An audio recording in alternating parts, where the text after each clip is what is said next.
Yo estudié diseño y desarrollo de videojuegos en ESNE, una universidad de diseño de Madrid que tiene una facultad aquí en Asturias, en Montserrat, y es una carrera que son 3 años en Asturias y el último año es en Madrid. Eh, Te enseñan a nivel global cómo son todos los roles que tienen lugar en el proceso de elaboración de un videojuego. Desde la programación o el arte o el diseño, que son los roles más básicos, hasta cosas más específicas como derechos de copyright o guión también. Entonces, bueno, digamos que es un poco un cóctel del que sales sabiendo un poco de todo, pero más allá del último año no está muy especializado. Entonces, bueno, yo lo que os recomiendo es que busquéis qué rama dentro de los videojuegos puede gustaros más. No solo las tres más conocidas, que ya os explicaré bien más adelante, como diseño, programación o arte, sino también eso, cosas como guión, como producción, incluso un departamento de finanzas. Si os gusta la economía y los videojuegos, hay muchos estudios que necesitan gente que les lleve la contabilidad.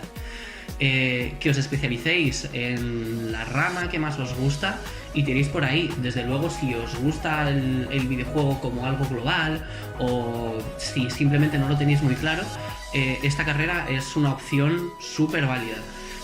Pero sí que a lo que os quiero animar es a que no penséis que para trabajar en videojuegos hace falta tener la carrera de videojuegos. Conozco mucha gente que está trabajando en videojuegos con FPS, por ejemplo, de diseño de páginas web, FPS de publicidad, una carrera de diseño gráfico, desde diversas ingenierías. Es una actividad multidisciplinar que necesita gente que conozca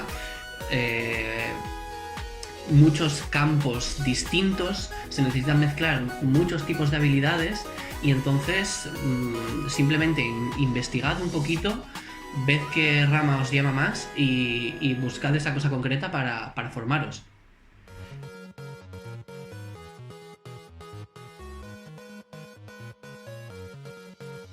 Lo que me hizo dedicarme a los videojuegos es una historia un poco, no extraña, pero más común de lo que parece, de hecho.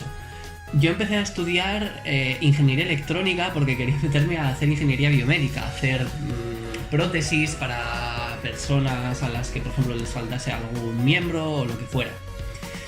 Y ese año, pues bueno, la verdad que en ingeniería, aunque no me fue mal, descubrí que no me gustaba. No era lo que yo quería, necesitaba algo más práctico, algo que pudiera manejar más. Y ese año lo que sí aprendí fue programación.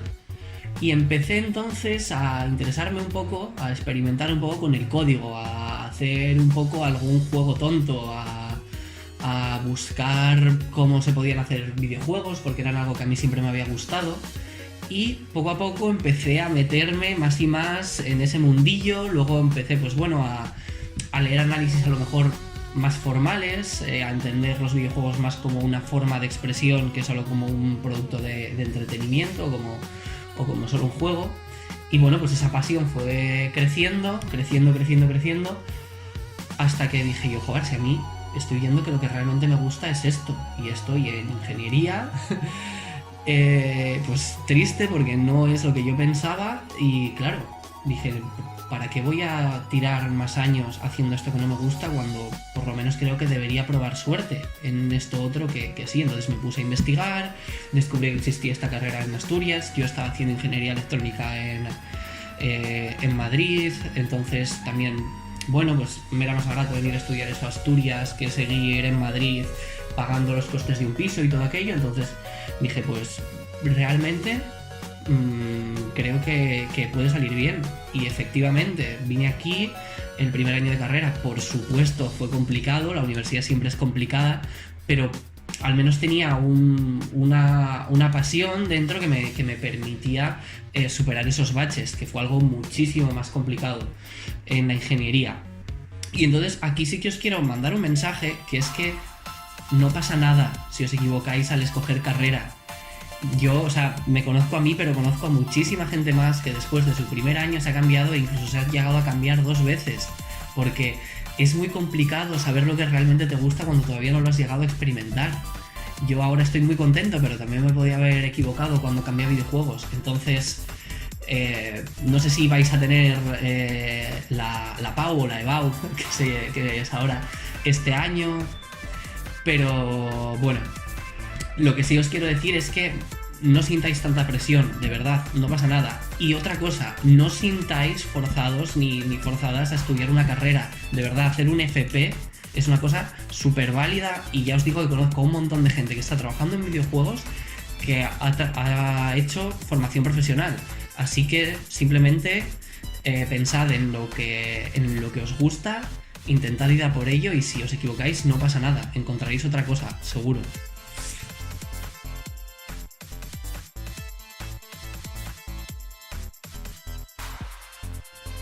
Sí que es cierto que lo primero que se suele pensar al hablar de videojuegos es en la programación, en escribir líneas de código y como en las películas, los hackers que pasan allí letras a toda velocidad.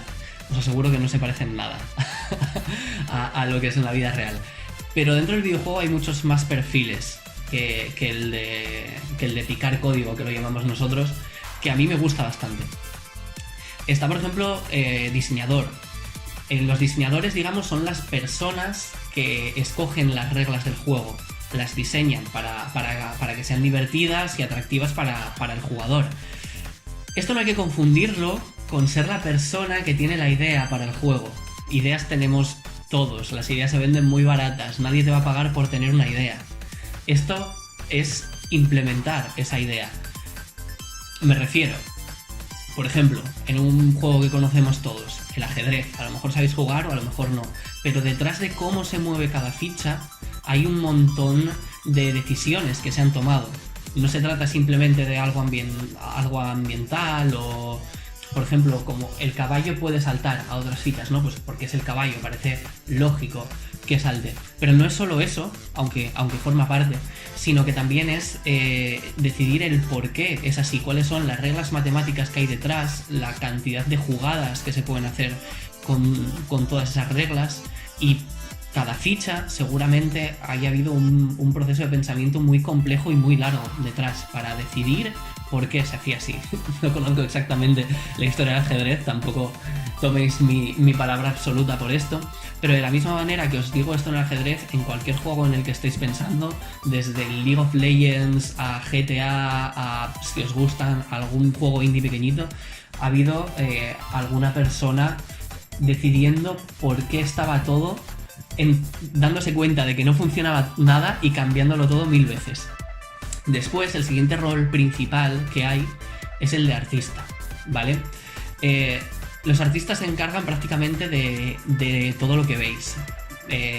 Desde los gráficos más, digamos, más clásicos, ¿no? Todos los gráficos 3D, etcétera, a, por ejemplo, cosas que la gente no suele notar tanto como la interfaz de usuario, los menús por los que os desplazáis, el menú de subir volumen y todas esas cosas. Eso también forma parte del trabajo de los artistas. Dentro de cada una de estas 3 ramas hay otras más específicas. Por ejemplo, no es lo mismo, pues eso, un artista de interfaz que un modelador 3D, de la misma manera que no es lo mismo una persona que programa un multijugador online que quien está programando, por ejemplo, plataformas como Mario Bros. Además de estos roles principales, hay otros de los que no se suele hablar tanto, como por ejemplo el productor, que es la persona que no es el jefe, sino la persona que se encarga de que todo el mundo cumpla los plazos y de organizar el calendario, ¿vale? No es exactamente el jefe, sino que es la persona que organiza al equipo. Pero para eso tiene que saber cómo son las disciplinas de los demás y poder comunicarse con ellos. Por otro lado, también están los escritores, que mucha gente piensa que los diseñadores hacen la historia, pero no siempre, y de hecho en la mayoría de casos no es así. Se contratan escritores para que escriban líneas de diálogo. Esto no es solo escribir las líneas de diálogo de los personajes y decir esta historia increíble que me he montado en mi cabeza, que vamos a implementar así, así, así. Muchas veces os va a llegar el juego hecho y os van a decir, oye, hemos hecho este juego con estos niveles, ¿cómo podemos meter una historia aquí? Y os va a tocar a vosotros devanaros la cabeza para eso. Y luego además os harán escribir 30 o 40 veces una frase que signifique lanzar granada o algo así. Como si queréis ser escritores en videojuegos, pensad en esa frase y escribidla de 40 maneras distintas y entonces os acercaréis a lo que es ese trabajo en realidad. Luego también hay muchos departamentos como marketing o legalidad, finanzas, etcétera. Al final es un campo amplísimo, amplísimo. Y nada, buscad cuál os gusta más y investigadlo.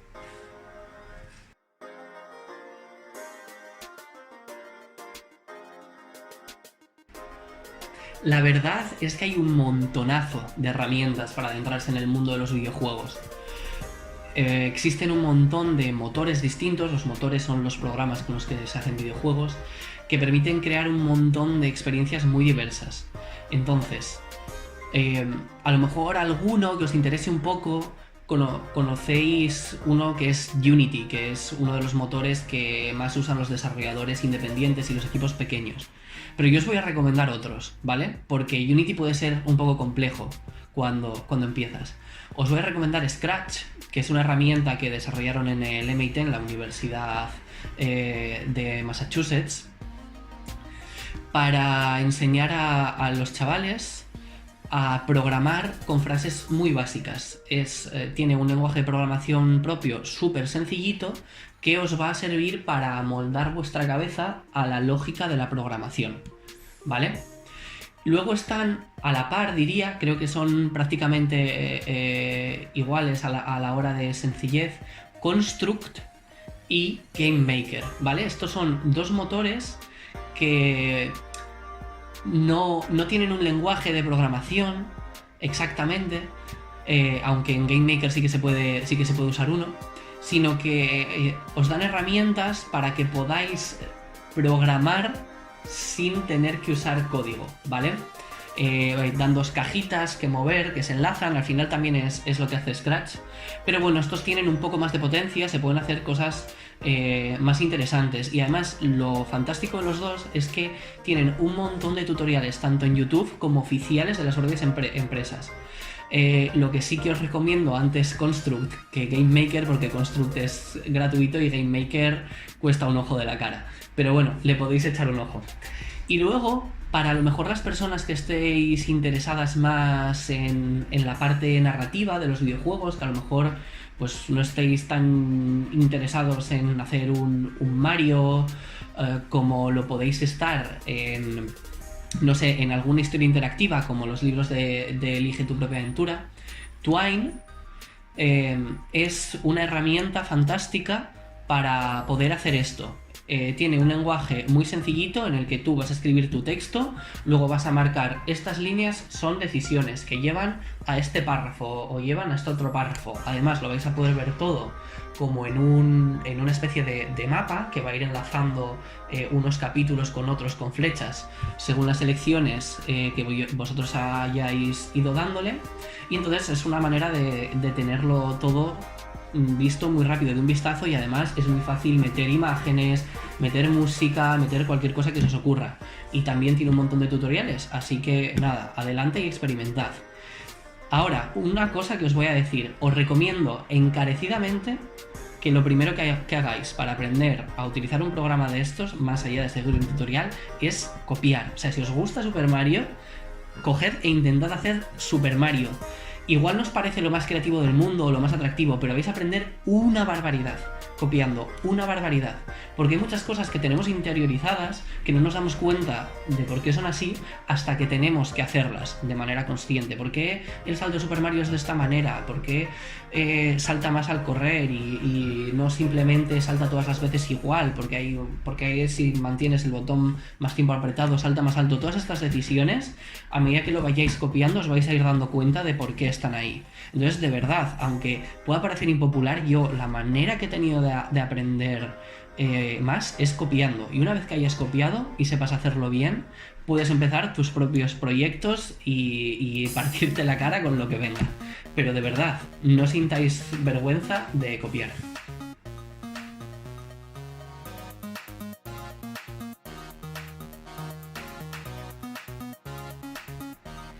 Aquí cada equipo tiene un poco su metodología, pero os voy a intentar explicar un poco la más general, ¿vale?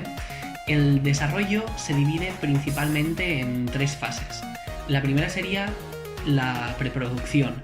En la preproducción, los desarrolladores buscan, por decirlo de alguna manera, el sentimiento del juego. Esta palabra que se usa ahora mucho, el mood.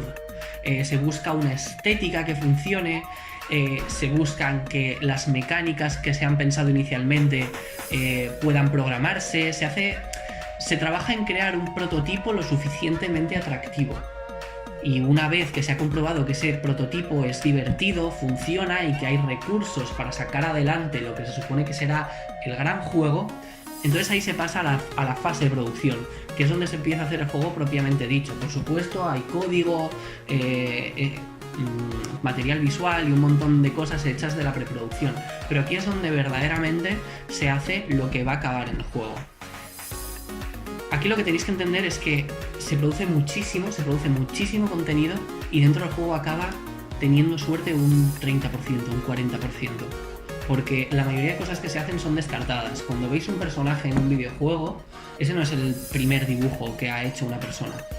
Hay un montón de personas haciendo un montonazo de diseños y al final se escoge uno que además puede ser una mezcla de la camiseta que hizo esta persona con el peinado de esta, con los pantalones de estas y las expresiones de esta otra.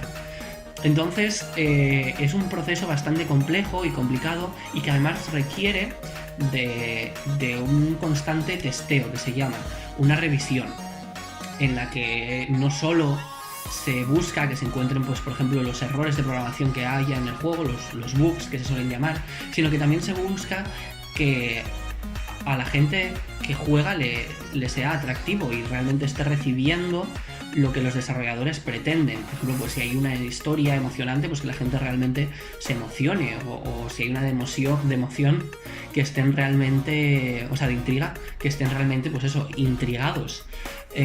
Porque hay veces que los diseños funcionan en la cabeza de la gente que está dentro del proyecto porque está muy dentro de él, pero cuando lo exponen al mundo, esto no llega.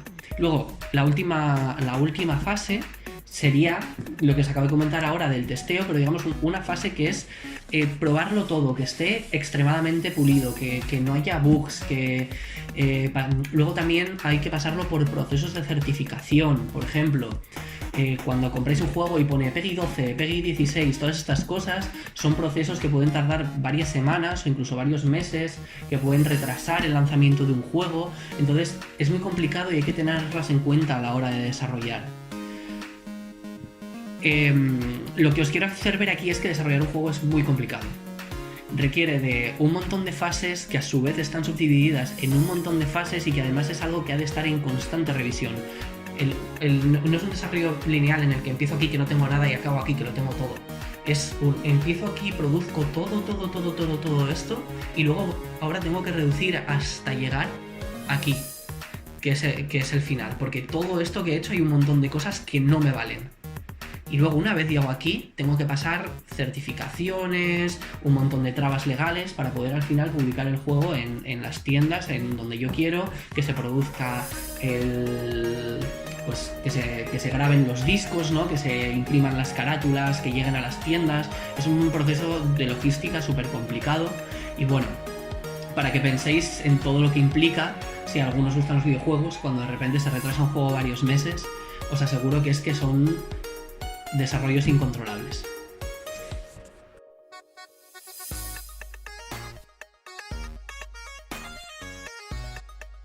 Dentro del videojuego existen varias categorías un poco arbitrarias, pero que nos sirven dentro de la industria para saber de qué presupuestos hablamos o de qué tipo de juegos hablamos. Los videojuegos más conocidos, como pueden ser Fortnite, GTA y todo este tipo de experiencias, incluso Super Mario, son lo que se denomina AAA. Juegos con grandes inversiones, con un montón de personas trabajando detrás, son ejercicios mastodónticos de fuerza, como también lo son, por ejemplo, superproducciones del cine como Marvel. Tienen a un montón de personas trabajando, un montón de empresas implicadas y al final, bueno, son juegos con los que la mayoría de personas solo pueden soñar, porque se requieren demasiadas personas para hacer ese tipo de juegos. Por debajo de este escalafón existen otros juegos que se centran a lo mejor en un apartado concreto del AAA. Por ejemplo, dentro del AAA ahora está muy de moda el mundo abierto, mundos enormes en los que te puedes sumergir. A lo mejor estos otros juegos se centran más en hacer un sistema de combate complejo sin darte un mundo tan amplio, o en darte un mundo más amplio pero sin un sistema de combate complejo, ¿no? Este tipo de cosas, que es lo que se denomina AA. También son equipos bastante grandes y con un montón de inversores detrás, pero no llegan a ese estatus de gran superproducción. Debajo de esto está lo que el mal llamado desarrollo independiente. Se llama desarrollo independiente porque cuando empezó a ser popular, allá por 2010 o 2009, sí que eran chavales que desde sus casas conseguían hacer juegos que acababan interesando a las editoras como Microsoft o Sony y los publicaban en sus tiendas. Pero bueno, ha mutado bastante y ahora mismo los videojuegos independientes son simplemente juegos más pequeños que se salen un poco más de la norma general. Muchos de estos juegos, por ejemplo, no son en 3D ni pretenden serlo, o son en 3D pero tienen estilos artísticos que son menos populares o menos realistas. Y bueno, suelen tener un interés más que nada, suelen tener un carácter un poco más experimental. No que todos sean obras experimentales y raras, pero sí que se prueban cosas que en el AAA no se prueba tanto porque hay muchos millones en el juego. Estas producciones son mucho más pequeñas, muchas no llegan al millón de euros, creedme, eso es muy poco dinero para videojuegos. Y entonces es por ahí por donde se pueden encontrar cositas un poco más raras. ¿Por dónde deberíais empezar vosotros? Por ninguno de estos.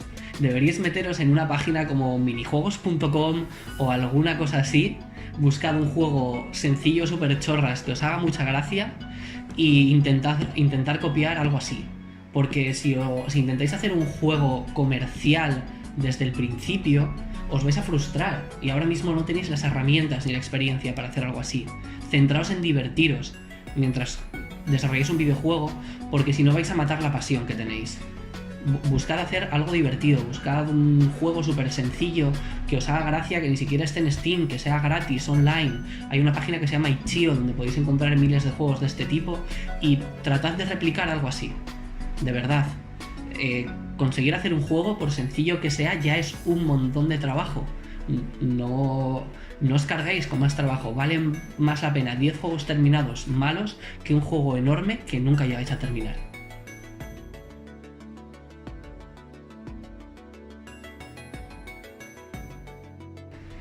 Más allá de lo que os he dicho hasta ahora, la verdad es que la industria del videojuego es muy complicada. Muy complicada. Hay muchísima competencia y no hay hueco para absorber a tanta gente. Porque, como os decía, no solo se coge a gente que salga de la carrera de videojuegos, sino de un montón de sitios más. Entonces, lo que os voy a decir es que si os metéis a videojuegos, os aseguréis de que os gusta desarrollar videojuegos, que probéis ahora, que sigáis las recomendaciones que os he dicho de probar juegos pequeños, porque dedicarse a algo que te apasiona es muy bonito, pero un trabajo sigue siendo un trabajo. Esto de que dedícate a lo que te gusta y no trabajarás un solo día en tu vida es mentira. Hay días que a nadie le apetece levantarse de la cama y a veces es complicado. Entonces, cultivad esa pasión. Entended por qué desarrollar videojuegos os apasiona, os hace felices y podréis tirar de esas fuerzas y de esos buenos momentos cuando flaqueéis, porque el sector en España igual que en todos los sectores, tampoco nos vamos a mentir, es muy precario. Hace falta mucha fuerza de voluntad para trabajar y llegar a un puesto cómodo, porque realmente hay muchos obstáculos por el camino. No quiero de repente acabar esto con una nota mala, y además, como desarrolladores de videojuegos, hay muchos lugares en los que podéis entrar. De la misma manera que entran publicistas en videojuegos, vosotros también podéis optar a distintos puestos en programación, en empresas que se dediquen a cosas de arte, a diseño gráfico. No todo es videojuegos. Pero lo que os tengo que decir al final es que es una pasión, y entonces es como una planta. Hay que regarla, hay que cuidarla, hay que trabajarla.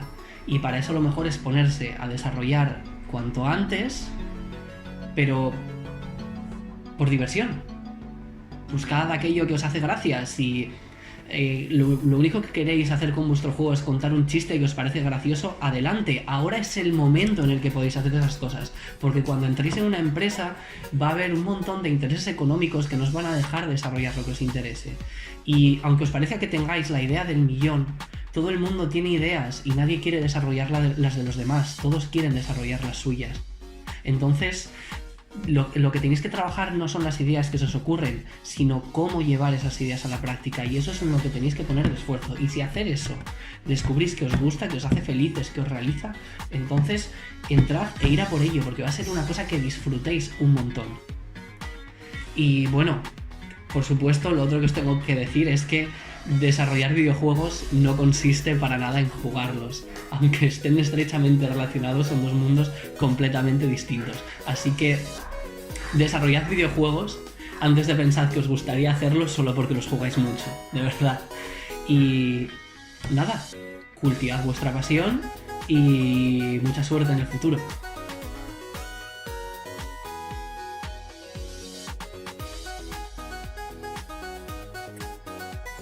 Un saludo para todos los chicos y chicas de VideoSpeak.